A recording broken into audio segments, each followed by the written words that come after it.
What's up guys, NepentheZ here and welcome back to another episode of The Road to Glory. Today, as promised, we're going to be doing some post-com stuff, getting into some of the weekly and daily objectives, completing all of those. Weekly objectives are a fun one for me because I've actually started enjoying them a lot since we've, really conditioned ourselves to build teams specifically for the weekend league objectives, playing FIFA to complete the objectives rather than playing for the rewards in FUT champs and stuff, and they've been very interesting. However, one of my concerns with them has always been that they're just not challenging enough. I know for the casual user, they are sometimes quite challenging, sometimes too difficult. For example, last week there was a weekly objective of win 2 or more games on legendary difficulty on squad battles, and that's not easy for people that are just terrible at this game or casual at this game or play this game a little bit, or for people that don't play offline in general, However, it would be fun if there was a good mix of objectives for casuals, hardcores, and extremes. You know what I mean? So, for someone like me that has well, not even just me either. And when I talk about this, I think people think that I'm asking for this for me or for content creators, but just for people that love this game and spend a lot of time on this game in general, something that is actually a tough grind would be really, really cool. With that being said, we are completing weekly objectives here today. Of course, one of the weekly objectives was to get Giroud, which we completed in yesterday's episode, was to score 2 goals with first touches of Frenchman. And then there's another objective of scoring 3 headers with a Premier League inform. So obviously, in EA's mind, it's complete this objective, you get that 20 loan Giroud. That allows you to complete the other objective without actually having to go onto the market and buy players. So there's always that to consider. Now as we go into this, guys, if you could drop a thumbs up on the video, I would appreciate it a lot. You guys have been slamming the thumbs up. We've been hitting over 2k likes on some videos, 2.5k likes on some videos. I really appreciate it, guys. We're just a few days away now from Team of the Season, and I, for one, am excited.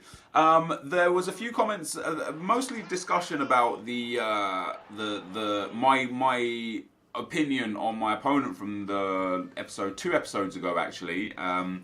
Because this is where I'm getting the comments from. I'm having to make videos a day or so ahead at the moment because I'm just going away for one night. And when I go away for one night, I end up having to really get ahead on videos. It's crazy, but it's the way it is. And yeah, there was some good discussion about FIFA versus real life and tactics and so on and so forth. We'll get into those in a second. But Luke W, about the video a few videos ago, says, "Where are the rewards?"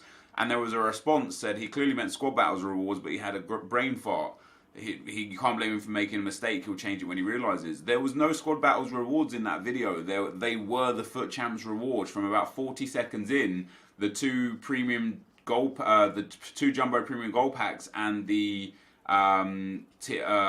premium goal players pack, so the 25k pack and the 2 15k packs, those were my FUT champs rewards. I got 8 wins last week, and for getting 8 wins, that's what you get. So those weren't squad battles rewards, those were my FUT champs rewards. I just opened them a little late because a guy just didn't even claim them on Thursday. I didn't claim them until I came on the console on Friday. So yeah, they were the FUT champs rewards. There's also a message from Chirag Atri, says, "Hello NepentheZ. I was wondering if you think that there will be a guaranteed Team of the Season SBC that requires 83 rated squads. If so, when? During most consistent? Love the content, by the way." Well, thank you for the kind words, dude. Last year they did a guaranteed Team of the Season SBC at the end. We were all crying out for it early on, but I don't think they want to do it early because if there's a guaranteed Team of the Season SBC, it reduces the need to buy packs to try and pack Team of the Seasons. So I assume it will be very similar in that sense this year to last. So we'll get the guaranteed Team of the Season SBC at the very end. We'll likely get the, say the Premier League is the first SBC, the first Team of the Season. You'll get the Premier League upgrade and Premier League, what's it called, a Prime upgrade? One of them is the 25k pack of only Premier League players, and one of them is a 7.5k pack containing only Premier League players. So we'll probably have those SBCs. I hope that we actually have an SBC for a Team of the Season card, like a fringe player or something. I assume there will also be a DKT for a Team of the Season card, but also an SBC would be pretty cool too. Just so that people that can't win the DKT also have an opportunity to manage to pick up a nice team of the season card. So yeah, I assume again it will be at the end. And then before we get into the discussion on the tactics and FIFA and so on and so forth, Paraskil says, I think EA should bring new icons. I don't want to say that Haji, Rui Costa, Littmanen or Hernandez aren't legends of the football, but there are so many players who are just better and real legends. Beckenbauer was one of the best defenders of all time. Puskas was so good that he has his own reward. I think he means award, but yep, I understand where it's coming from. Gerd Müller and Jules Sieler scored more than 400 goals in the Bundesliga. Oliver Kahn was the beast in goal. Platini has 3 Ballon d'Ors. Eusebio, maybe the best Portuguese ever without CR7. And he went on to, carry on listing players. And the problem is not what you want or what I want or what EA wants or what we all interpret or suggest is or isn't a legend or an icon. The problem is like genuinely licensing. Straight off the bat, some players just don't want to be in FIFA, because like when EA pay for licensing, say for Premier League teams, they literally strike a deal with the Premier League, and then they have all the licensing for all the teams, all the logos, all the the graphics, all the namesakes, all the names in general. They get the licensing package for the whole Premier League, and then if a league declines to want to get involved, they can then go and negotiate with each individual club, but that's just less sensible in terms of business, right? Which is why, for example, in the Greek League, there are only a few teams in the Greek League, because the Greek League, to what I understood, the Greek League wanted X amount of money for licensing, and EA weren't willing to pay it, and so they negotiated individual deals with clubs. And the reason why that can be tricky, like in a political world, is because if EA say to the Greek League, yes, we'll pay you the demands you want for licensing, and it's as much or more than, say, Premier League are now going to look at that and think, well, you're paying them the Greek League, which, no disrespect to the Greek League, but it's not as big a draw as Premier League is, specifically for FIFA sales purposes. If they're saying to the Greek League, hey, you're paying them this much, well, then we deserve this much. And so what EA will do is EA will have in their mind like a cap as to what they're willing to pay for licensing for each league, and if they can't get the licensing for each league, they'll go to individual players or individual clubs, sorry. However, with icons, it's a bit different because they are essentially free agents, right? They don't have a club. They're not tied to anyone anywhere, and so each icon that you see in the game has had a deal for their image rights and for their names and for their licensing. Just everything to do with their licensing, they've negotiated them individually. And it again might be a case where, Platini might have been approached from EA, and Platini might have said, I want 6 million to be in FIFA. And EA might have gone, no, we're not paying that. And when he would have said, then, okay, I'm not in FIFA. And for some of the icons and so on and so forth, it might be an honor to be in the game. It might be awesome for them to just... to get a small payday, because there's a few of the dudes that didn't earn huge money. Like the money that's in football these days, due to television and advertising and such, is huge compared to what it was even 15 years ago or 10 years ago. So there might be a few icons that are out there that are happy to take just an extra payday no matter what by negotiating a deal to get them in FIFA. So sadly it's a little more deep than... I want these icons, EA should put these icons in, because if they can't afford the icon, if they can't come to terms with the icon, or if they're not willing to pay what the icon is demanding, then yeah, sadly, they won't be in the game. And some of the icons are removed for political reasons. I know Romario was removed because of political reasons. I understand George Weah is unlikely to get a new card now because of political reasons. And in terms of Eusebio, it's to my knowledge, his family doesn't want him to be in the game. So to my knowledge, to my understanding, Eusebio will not be in FIFA as an icon or a legend, which is sad. Now, there are a couple of comments. So the first one, the GameCube guys, says, when NepentheZ counter-attacking football is effective in real life, is FIFA not meant to simulate real-life football? And that's an interesting question, because in some regards it does, but in many regards it doesn't. For example, in real life, you can't have a 92 rated, overpowered Javier Zanetti. In real life, the same team the same two teams on the field at the same time, both don't have Cristiano Ronaldo. In real life, you can't have a guy that has a one game boost. You know what I mean? In real life, you like Dak, that new player of the year card, isn't that good. So although in terms of the actual football, it's supposed to potentially replicate real life a lot more. But is FIFA, the game FIFA, is that supposed to represent real life? I don't think so. Specifically not Ultimate Team, because it is an arcade fantasy mode where you're supposed to build your ultimate team. And that is not representative of real life, in my personal opinion. The other comment as well came from Krellin Beast. Says, dude, no offense, but I feel as if what you're saying to EA about this specific gameplay is completely unfair, as this is a perfect example of what happens in real life football, and you need to remember this is a footballing game, and the exact situation can happen in real life and does all the time. So I think they've actually got it right, that gameplay actually feels as if it's close to real gameplay to an extent, of course. And there was a lot of that kind of like that notion, you know, but there was a lot of people against it as well, and it was really interesting to read the comments of people disagreeing with each other, but you know, with certain people and some viewers and fans in chat agreeing with my perspective, and other fans and viewers agreeing with the effective of Crawling Beast there, of, you know, this whole, you know, we're talking about 2 episodes ago where I played that live game and that guy went like ultra defensive and just sat there and allowed his AI to defend. And it's an interesting one, and my issue isn't actually necessarily with the fact that the guy just sat on ultra defensive and allowed the AI to defend for him and tried to hit me on the counter. That is absolutely fine, and as you say, you know, that is his prerogative to play that way.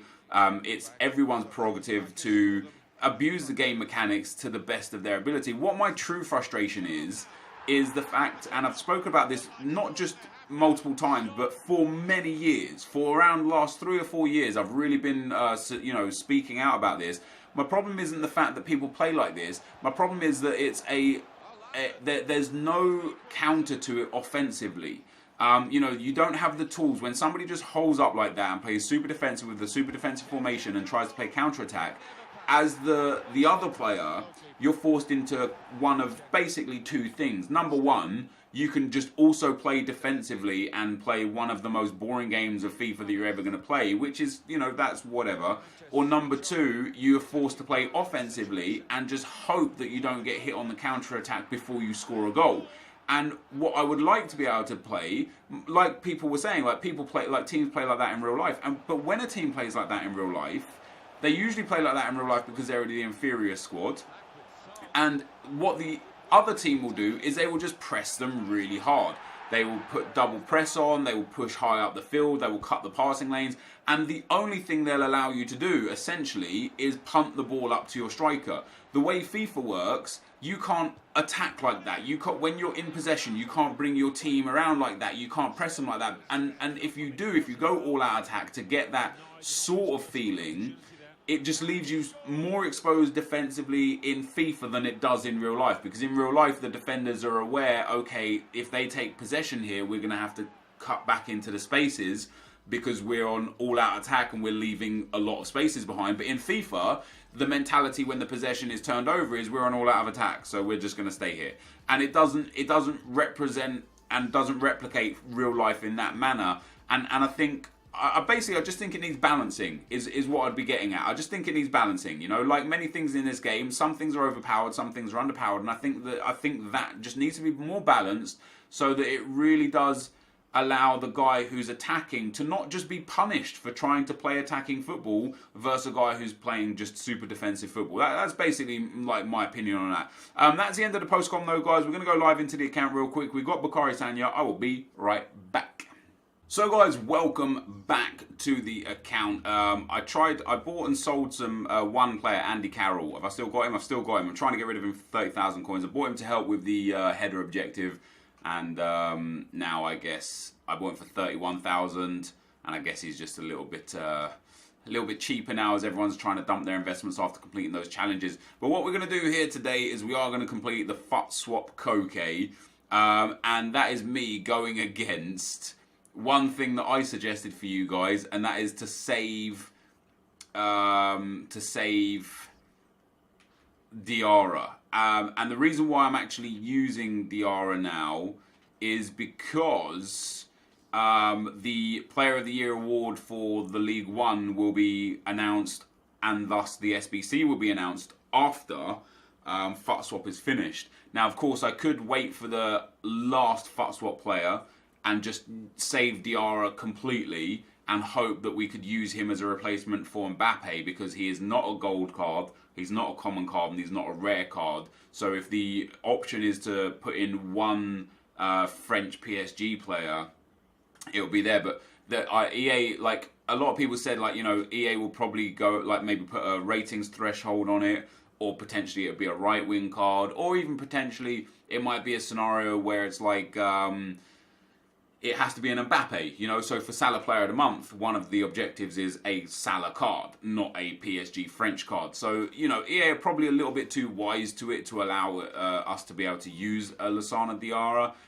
If that is a possibility to use him, then I'm just going to have to take that one on the chin. But I want to get KOKE into the team, or into the club, boys, because I do want to do a squad builder with him in as well, just so that we can give him a few games before we dump him into the Ruud Gullit section. So we've done KOKE there, guys. A nice 87 rated player.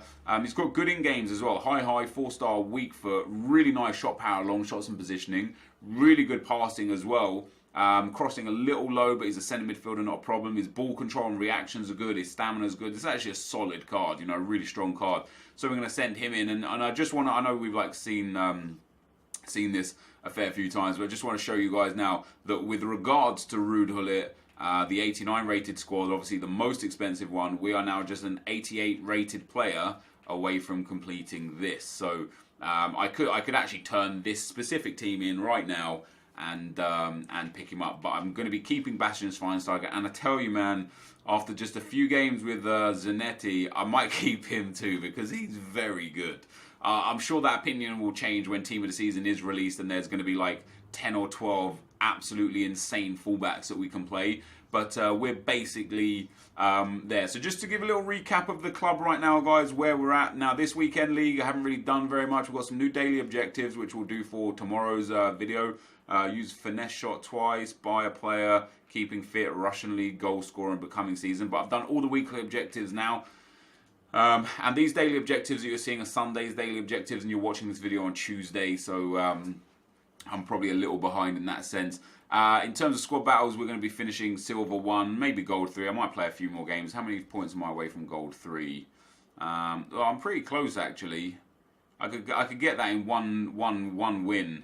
So maybe I'll play to Gold 3, 2 Jumbo Premium Gold Packs and 12k coins instead of 2 Premium Gold Packs, a Gold Pack and 10k coins. Maybe I won't. I don't know. Maybe we'll stay on the Silver 1.